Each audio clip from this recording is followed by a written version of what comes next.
Sa Northern Samar, usa ka konsehal sa Barangay Aguada sa lungsod sa Rosario ang gidunggab sa makadaghang higayon nga misangpot sa kamatayon niini.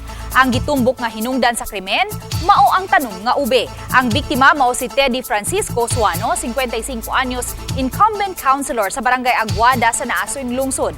Samtang ang sospek na ila nga si Samuel Ginto Bobier, 44 anyos, silingan ra usab sa biktima. Mato ni Police Captain Mayan Erivera, Deputy Chief PIO nga nagsugod ang tanan dihang gikaut sa asawa sa biktima ang unod sa tanom nga obe nga nikatay sa yuta sa sospek.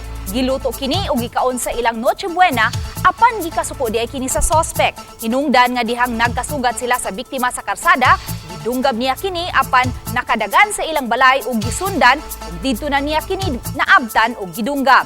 Nadakpan sa mga pulis ang sospek ug nakuha ang mahait nga hinagiban nga gigamit sa pagpanunggab. Gikatakda siyang pasakaan og kasong murder. Yung asawa po ng biktima, nung December 24 ay hinukay niya yung ubi upang ito ay ihanda niya para sa Noche Buena. Kasi yung suspect po ay sinita yung asawa ng biktima dahil sa kanila daw po yung ubi. Sinabihan naman po ng asawa ng biktima na sa kanila yon kasi sila yung nagtanim nun.